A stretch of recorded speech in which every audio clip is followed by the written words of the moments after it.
I think the bit that sort of pushed us to keep going with it was because what we had gotten from it already was so beneficial. We'd already got such a close-knit group of friends, and we'd got new people into skating just, without even having a proper society doing it.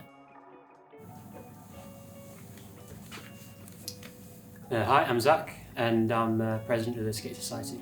My earliest memory of skating would probably be, I come from quite a rural town, so we had a lot of hills, and a lot of time would be spent sort of skating down there with a few childhood friends.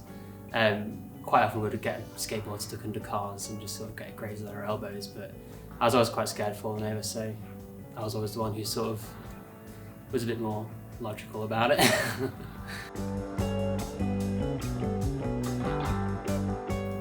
The bit that pushed me towards making the society, I think, was it was just starting to get to winter in my second year, and I'd been skating probably throughout that summer before, and I was just sort of skating on my own most of the time, and it was just sort of getting to me. And so on just sort of, I guess, like a quest to find more people to skate with and sort of make friends around that, it just felt like the right thing to do, really. The process of the Creating Society was essentially just a Word document, a form that was about, I can't remember how long it was like 2 or 3 pages. It was really not a lot of work at all.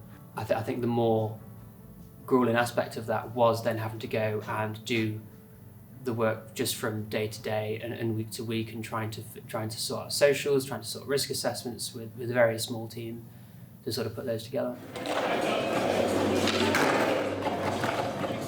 If we go and skate, then it usually just be sort of the day skate. We go and muck around and have a good time, listen to some music, chill out, play games of skate, play against each other. But then if we do like nights out, we usually use either like Swan or Tower, so keep it within the society, keep it within the uni. And then either onto other pubs or other clubs or something like that. But we're planning at the minute to do different things other than just sort of going out. So like things like film nights, going to other cities to go and skate there. So it's not mainly revolved around the drinking, but it can have a big part in it.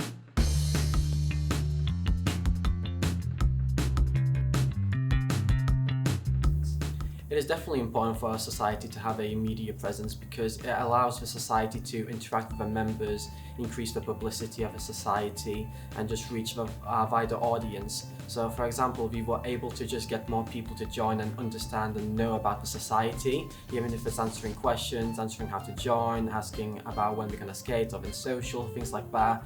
It just allows people to know about us more. So yeah.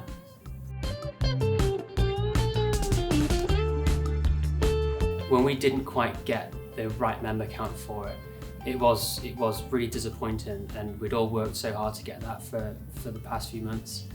I think the bit that sort of pushed us to keep going with it was because we'd only had the society for less than a month at that point, and what we'd gotten from it already was so beneficial. We'd already got such a close-knit group of friends, and we'd got new people into skating just, without even having a proper society doing it. And so I think that for me really, it sort of opened up a lot more as to what a society could be for new skaters and people that do already skate. So we all just really wanted to get that for everyone. I think non-mainstream sports are always going to have such a more difficult time starting up societies. Trying to think of other issues that we've encountered. For instance, the SU sort of structure their sort of internal processes for deciding how to give certain funds and things like that to certain societies. We're all grouped up into what they call clusters.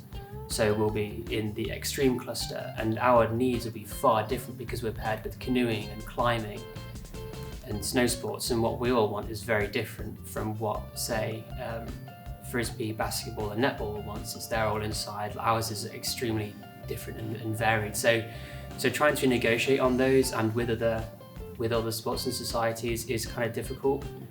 But I think when communication lines are just left open, it does really help.